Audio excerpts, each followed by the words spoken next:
Hello everyone, this is Rahul Ranjan. Welcome to Vidyavara Smart Learning app. What we are going to discuss today, the very first chapter of Biology class 10, life process. Okay, so let us start it.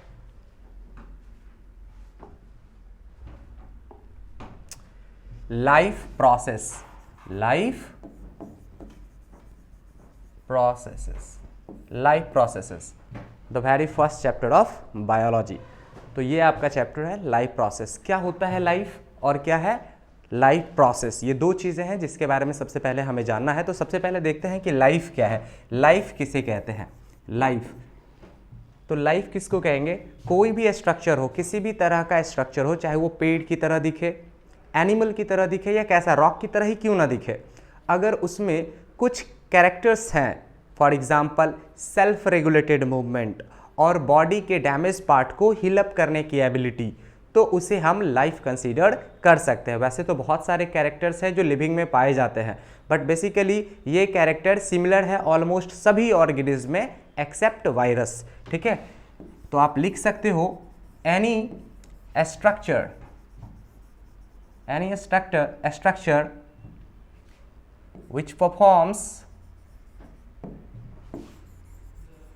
which performs self-regulated movement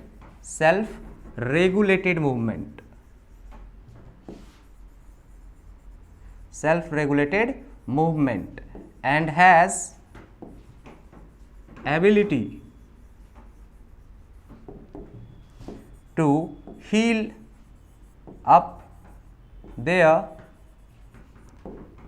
body, damage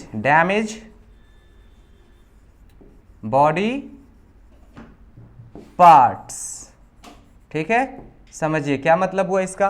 कोई भी structure, किसी भी तरह का structure हो, अगर उसमें दो कैरेक्टर आपको दिख रहा है, सबसे पहले सेल्फ रेगुलेटेड मूवमेंट, अगर सेल्फ रेगुलेटेड मूवमेंट उसमें हो रहा है यानी सेल्फ मीडिएटेड, खुद से होने वाला, ठीक है, तो सेल्फ रेगुलेटेड मूवमेंट हो, और दूसरा उसमें डैमेज बॉडी पार्ट को हिलअप करने की एबिलिटी हो। अगर ये दो कैरेक्टर आपको किसी भी स्ट्रक्चर में दिख रहा है तो आप उसको लिविंग के कैरेक्टर के रूप में डिफाइन कर सकते हो, या उसको आप लिविंग, उस स्ट्रक्चर को लिविंग कह सकते हो।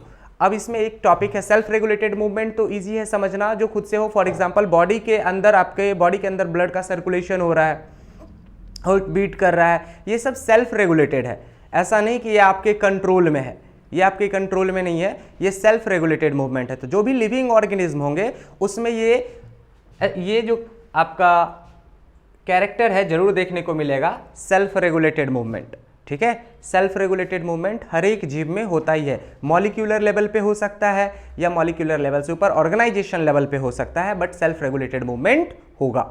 ठीक है, दूसरा है हीलिंग एबिलिटी। हीलिंग एबिलिटी क्या है? अगर मान लो किसी का बॉडी पार्ट डैमेज हो गया, कट गया है ना, थोड़ा सा हिस्सा मान लो कट गया, ठीक है, तो ऐसा नहीं है कि अब उसको हम ठीक करने के लिए बाहर से फेविक्विक से जोड़ेंगे। फेविक्विक से जोड़ने की जरूरत नहीं है, आपके बॉडी के पास खुद एबिलिटी है उस डैमेज बॉडी पार्ट को हील करने की, रिपेयर करने की। हाथ अगर कट भी जाए तो भी वो उस घाव को बॉडी जो है समय के साथ भर लेगा। तो हर लिविंग थिंग में, हर लिविंग ऑर्गेनिज्म में ये कैरेक्टर आपको देखने को मिलेगा कि उसके पास एबिलिटी है अपने डैमेज बॉडी पार्ट को हील करने की। ठीक है, और पहला सेल्फ रेगुलेटेड मूवमेंट हर जीव परफॉर्म करता है। तो कोई भी लिविंग ऑर्गेनिज्म हो, इसमें उस लिविंग ऑर्गेनिज्म में ये दो कैरेक्टर, सेल्फ रेगुलेटेड मूवमेंट और दूसरा बॉडी को हील करने की एबिलिटी जरूर होगी। अगर हम बात कर ले नेक्स्ट, इसके अलावा मूवमेंट पे ये अभी डिस्कशन करते हैं कि सर मूवमेंट किस तरह का, मूवमेंट तो बहुत प्रकार का होता है ना, लिविंग ऑर्गेनिज्म में कौन सा मूवमेंट मिलने वाला है। ठीक है, तो देखते हैं लिविंग ऑर्गेनिज्म में भी कई प्रकार के मूवमेंट मिलते हैं, बट इनमें से कोई भी मूवमेंट अगर आपको आप कर पा रहे हो कि कौन सा मूवमेंट है, तो समझो ठीक है कि वो लिविंग ऑर्गेनिज्म। देखते हैं कि मूवमेंट क्या है, ठीक है, कितने प्रकार के होते हैं, है ना, किस किस लेवल पे उसको जा करके हम ऑब्जर्व कर सकते हैं। ठीक है,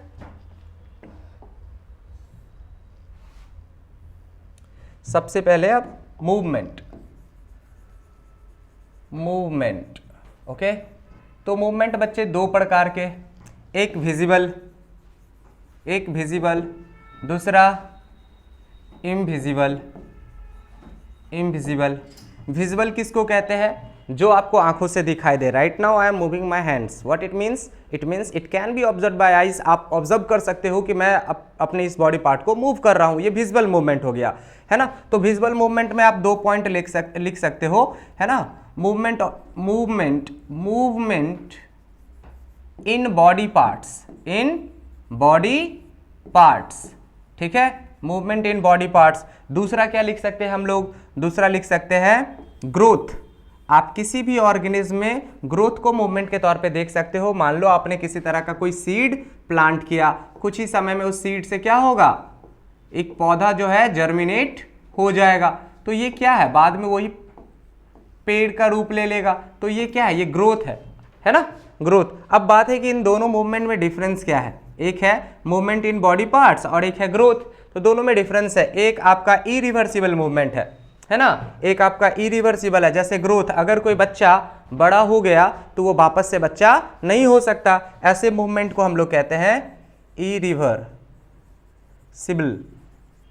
मूवमेंट। Okay, irreversible movement. और दूसरा है रिवर्सिबल, ठीक है। जैसे मैं यहां से यहां आ गया और फिर इधर आ सकता हूं, अपने हाथ को ऊपर किया फिर नीचे कर सकता हूं, तो ये रिवर्सिबल मूवमेंट, ठीक है। और जो ग्रोथ हो गया, अब वापस से हम लोग छोटे नहीं हो सकते, एक बार बड़े हो गए तो अब छोटे नहीं हो सकते, तो ये इरिवर्सिबल मूवमेंट। तो पहले तो आपको ये देखना है कि मूवमेंट 2 प्रकार के हैं, विजिबल और इनविजिबल, ठीक है। उसके बाद विजिबल मूवमेंट के भी 2 टाइप्स हैं। कौन सा? रिवर्सिबल और इरिवर्सिबल। रिवर्सिबल में कौन सा आ गया? मूवमेंट ऑफ बॉडी पार्ट्स, है ना, ब्लिंकिंग ऑफ आईज, है ना, वॉकिंग, रनिंग, जंपिंग, ये सब क्या है? बॉडी पार्ट्स के मूवमेंट है जो कि रिवर्सिबल है। आप आगे जाकर के पीछे वापस आ सकते हो। नेक्स्ट है आपका ग्रोथ। ग्रोथ इरिवर्सिबल है, कोई भी जीव बड़ा हो गया तो वापस छोटा नहीं हो सकता। अब आते हैं इनविजिबल मूवमेंट के। इनविजिबल मूवमेंट किसको कहते हैं? जो आंखों से ऑब्जर्व ना किया जा सके। Such movement that can not be observe by our eyes, naked eyes. Okay, so अगर आप देखो बॉडी के अंदर बहुत सारे मॉलिक्यूलर लेवल पे मूवमेंट हो रहे हैं। आप किससे बने हो? सेल से बने हो, आपको पता है। We all are living organism and we are composed of cells, है ना, सेल से बने हैं। सेल में मॉलिक्यूलर लेवल पे, है ना, बहुत सारे केमिकल रिएक्शंस होते हैं, ठीक है। उसको ऑब्जर्व कर पाना हमारे बस की बात नहीं। आप अगर हम माइक्रोस्कोप को यूज करें और ऑब्जर्व करें तब तो ऐसी चीज़ों का पता लगाया जा सकता है। बट अगर हम देखें, जैसे आप अभी अपने आप के बारे में सोचो कि अभी आप बैठ के ये वीडियो देख रहे हो, ठीक है। जरा सोचो कि बॉडी के अंदर कौन से ऐसे मूवमेंट हो रहे हैं जिसके बारे में आपको पता तक नहीं है। हार्मोन प्रोड्यूस हो रहा होगा बॉडी के अंदर, डाइजेशन चल रहा है, किडनी अपना काम कर रहा है, ब्लड का सर्कुलेशन हो रहा है, ये सभी बॉडी के अंदर चल रहे हैं, लेकिन क्या हम इन्हें देख सकते हैं? नहीं देख सकते।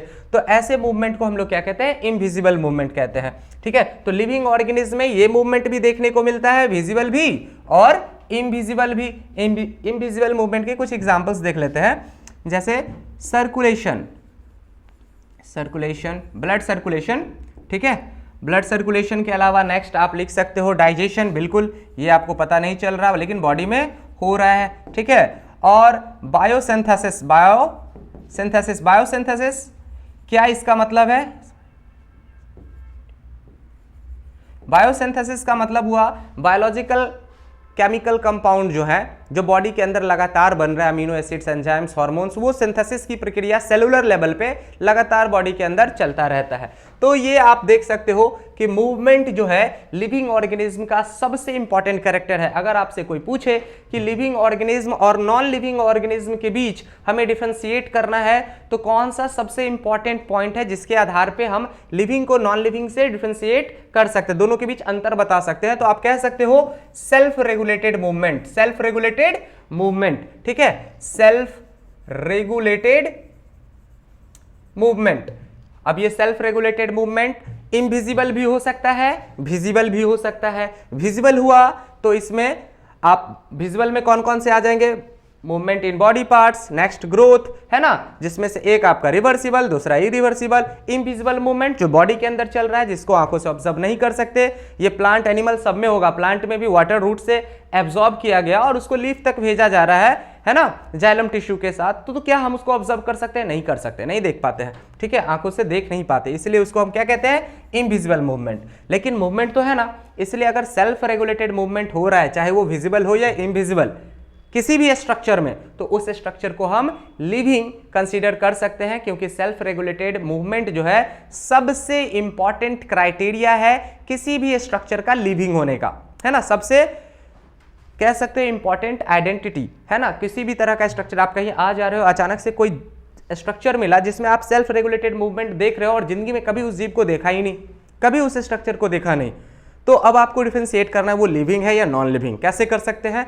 दो ही पॉइंट है, आप जान रहे हो। सबसे पहले आप देखोगे कि क्या इसमें मूवमेंट हो रहा है, सेल्फ रेगुलेटेड मूवमेंट। अगर आपको एक्सटर्नली कोई मूवमेंट नहीं दिख रहा तो आप देखो, पता करने की कोशिश करो कि क्या इनविजिबल मूवमेंट हो रहा है, यानी मॉलिक्यूलर लेवल पे कोई मूवमेंट हो रहा है क्या। अगर वहां हो रहा है एक, तो दूसरा चीज देखेंगे कि अगर उसका कोई बॉडी पार्ट डैमेज हो जाता है तो क्या समय के साथ वो घाव भर रहा है या नहीं भर रहा। अगर भर रहा है तो इन दो कैरेक्टर के आधार पे आप उस स्ट्रक्चर को लिविंग कंसीडर कर सकते हो। ठीक है, समझ में आया ये। नेक्स्ट आगे बढ़ते हैं,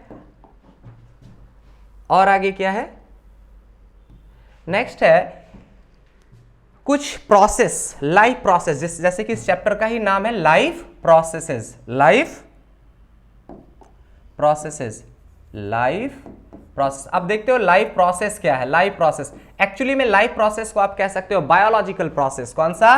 biological, biological process, biological process, biological process यानी जैविक प्रक्रियाएं। बायोलॉजिकल यानी जैविक, जैविक प्रक्रियाएं। जैविक प्रक्रियाएं किसको कहते हैं? जीव में होने वाले प्रोसेस। जैसे आपके बॉडी के अंदर क्या हो रहा है, रेस्पिरेशन हो रहा है, ठीक है, अब डाइजेशन हो रहा है, आप बॉडी से वेस्ट भी एक्सक्रीट कर रहे हो, ब्लड जो है तरह तरह के मटेरियल्स का ट्रांसपोर्टेशन कर रहा है, आप एक्सटर्नल एनवायरनमेंट से कुछ चीजें ले रहे हो जैसे ऑक्सीजन, और कुछ चीजों को बाहर रिलीज कर रहे हो यानी मटेरियल एक्सचेंज कर रहे हो।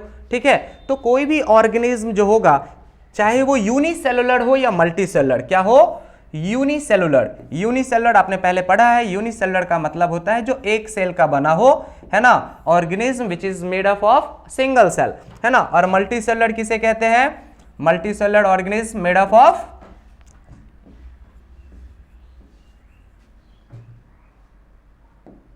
मल्टीसेलुलर,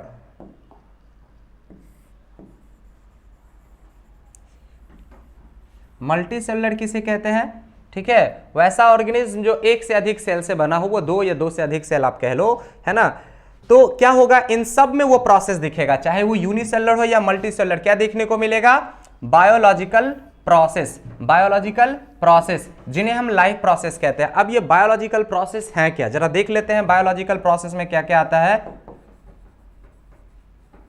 बायोलॉजिकल प्रोसेस, बच्चा बायोलॉजिकल प्रोसेस में कुछ इंपॉर्टेंट प्रक्रियाएं हैं, आपको इसी प्रोसेस के बारे में इस चैप्टर में पढ़ना है। अभी जो यहाँ पे 5 प्रोसेस जो इंपॉर्टेंट प्रोसेस है ना, किसी भी जीव के जीवित रहने के लिए, ठीक है, उन प्रोसेस के बारे में लिखना, हम लोग लिखने जा रहे हैं। ठीक है, वही प्रोसेस इस चैप्टर में डिटेल में हम लोग आगे डिस्कस करेंगे। ठीक है, तो सबसे पहले बायोलॉजिकल प्रोसेस में आपका आ जाता है न्यूट्रिशन, न्यूट्रिशन, ठीक है। दूसरा न्यूट्रिशन, अब आपने खाना, न्यूट्रिशन मतलब क्या है ना, मटेरियल, एक्सटर्नल मटेरियल कंज्यूम करना जो आपके बॉडी का क्या करे, नरिशमेंट करे। नरिशमेंट मतलब जो आपके बॉडी का ग्रोथ करे, आपके बॉडी को एनर्जी प्रोवाइड करे, ठीक है, और आपके बॉडी के इम्यूनिटी को बूस्ट करे ताकि आप बीमारी से अपने आप को बचा सको। ये सब न्यूट्रिशन के अंदर आएगा। इसमें कितने सारे मोड्स हैं वो सब आगे देख लेंगे। ठीक है, नेक्स्ट न्यूट्रिशन के बाद क्या हो गया, अभी आपने अब न्यूट्रिशन किया यानी खाना खाया एक तरह से कह सकते हैं, तो अब उसको आप डाइजेस्ट भी करोगे यानी डाइजेशन। ठीक है, अब जब डाइजेस्ट किया है तो डाइजेस्टेड फूड को बॉडी के एक हिस्से से दूसरे हिस्से यानी सभी सेल तक पहुंचाओगे यानी ट्रांसपोर्ट करोगे, ट्रांसपोर्टेशन।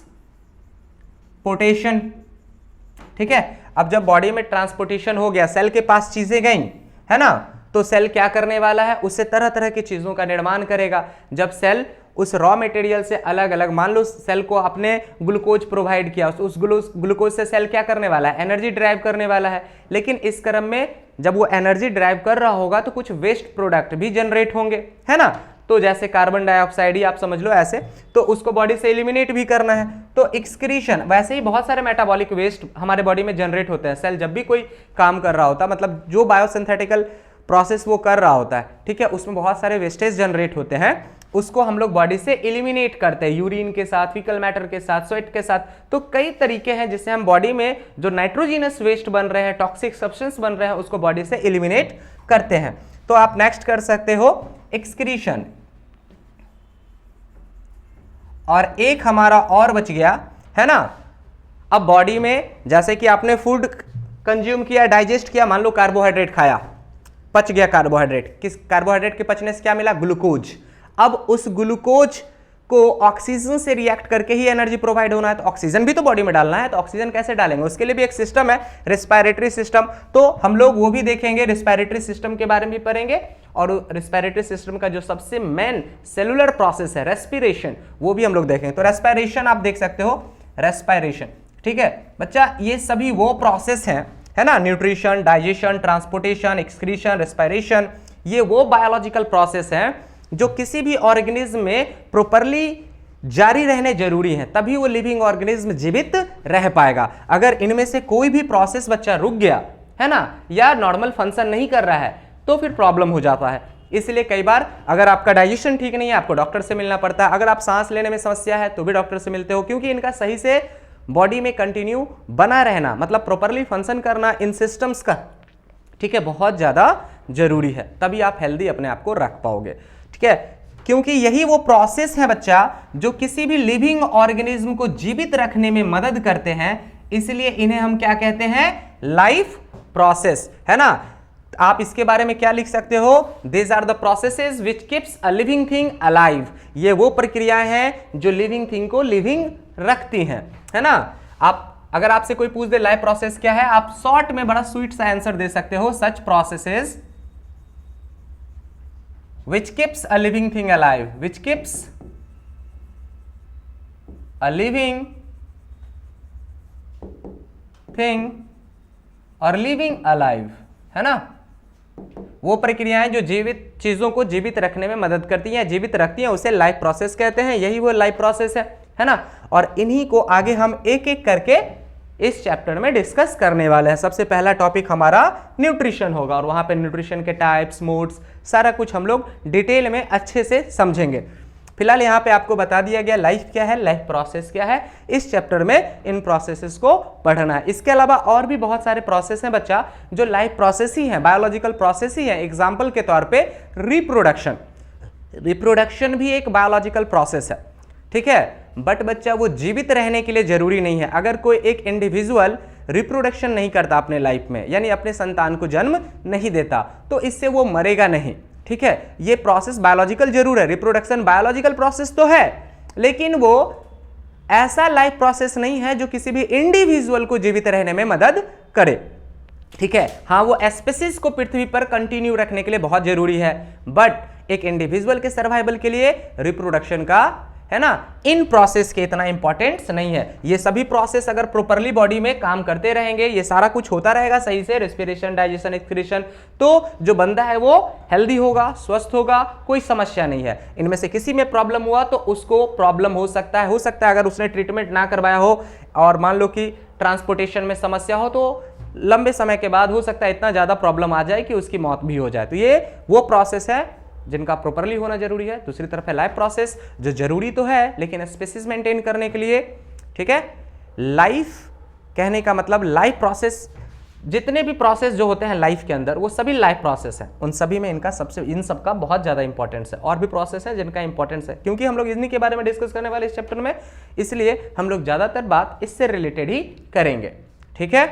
तो आज उम्मीद है कि जो भी आपको बताया गया समझ में आया होगा, ठीक है। मिलते हैं नेक्स्ट वीडियो में। हमारा अगला टॉपिक जो है न्यूट्रिशन, उसके साथ। Thank you very much.